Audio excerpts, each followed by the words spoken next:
Video বানাই তোমাদের কেন এত জ্বালা ধরে? তোমাদের খাই, তোমাদের পড়ি, না তোমাদের টাকায় ঘুরতে যাই? কোনটা? কোনোটাই নয়, তাও তোমাদের জ্বালা ধরে। তোমাদের কি আর কোনো কাজ নেই? আমি কোথায় কি করছি, কোথায় যাচ্ছি, কোথায় ভিডিও বানাচ্ছি সেই দিকে তোমরা লক্ষ্য রাখো। হ্যাঁ, আমি কিন্তু তোমাদের এই কথাটা একদমই বলতে চাই না। তার কারণ আমি চাই তোমরা প্রতিটা ভিডিওতে আমার উপরে লক্ষ্য রাখো, আমি কোথায় যাচ্ছি, কি করছি, কি খাচ্ছি, কি পড়ছি। ঠিক আছে, যতই আমি তোমাদের টাকায় না খাই দেয়, আমি চাই তোমরা আমার বিষয়ে সবসময় চর্চা করো। যেমন আজকে দেখো, আজকের আমি চলে যাচ্ছি নদীতে ভিডিও বানাতে। নদীতে যাচ্ছি, তাও বৃষ্টির সময়। আর এখানে দেখো, এখানে আমার ছোট্ট ছানাটা একটা ভলি খেলো বলে কথা নয়, সত্যি সত্যি ভলিটা খেয়েই নিল। জানো তো, আমরা কিন্তু ছোটবেলায় এটা মাগুর মাছ ধরা বলতাম। যদি কখনো পড়ে যেতাম, বলতাম যে মাগুর মাছ ধরেছি। আমি কিন্তু ছোট থেকে এই নদী, এই মাঠে, এই জায়গায় কিন্তু ছোট থেকে খেলে দুলে কাদা মেখে কিন্তু বড় হয়েছি। কারা আমার মতো গ্রামে নদীর ধারে কাদা মাটি মেখে খেলাধুলো করে বড় হয়েছে অবশ্যই কমেন্ট করে জানাবে। তার থেকে বড় কথা, আমি অনেক দিন পরেতে নদীতে আসলাম। আর এই দেখো, এখন নামবো এই নদীতে। তার কারণ আজকের এই নদীতে নেমে ভিডিও বানাবো।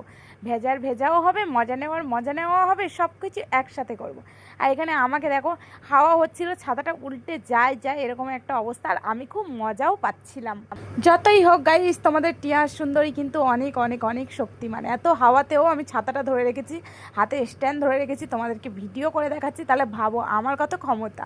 হ্যাঁ, আর একটা কথা, আমি আর কিছু পারি না পারি, খেতে, ঘুমোতে আর ভিডিও করতে সেটা আমি খুব ভালোই পারি। সেটা আমার বাড়ির লোক সবাই বলে, জানি না বাইরের লোক কজনে বলে, বাট আমিও কিন্তু সেটাই মনে করি। সত্যি কথা বলতে গাইস, যে একদিন আমার ভিডিও করতে আসে, ঠিক আছে, পরের দিন আর কেন যে আমার সঙ্গে আসতে চায় না আমি বুঝতে পারি না। তার কারণ আমার ভিডিও করা দেখে সে নিজেই পাগল হয়ে যায়, আর আমার ভিডিওটা আর ধরতেই চায় না। পরের দিন আসার কথা বললে জীবনে কখনো আসে না। তাই আমার ভরসা স্ট্যান্ডটা নিয়ে চলে আসলাম নদীর মধ্যিখানে, কাদাতে পুঁতে দিয়ে ভিডিও বানাবো। যা হবে সেটা পরে দেখা যাবে। তার থেকেও বড় কথা, আমি যদি এই ভিডিওটা করে আসার পরে তোমাদের অবস্থাটা দেখাতে পারতাম। আমার ছাতাটাই পুরোটা কাদা, স্ট্যান্ডটা পুরোটা কাদা, ফোনটা কাদায় দুবার পড়ে গেছে। তারপরেও বাড়িতে এসে আমি ধুয়ে মুছে সাফ করে নিচ্ছি। তো চলো, টাটা, টেক কেয়ার। আজকের এই অবধি, দেখা হবে পরের কোনো ভিডিওতে। বাই।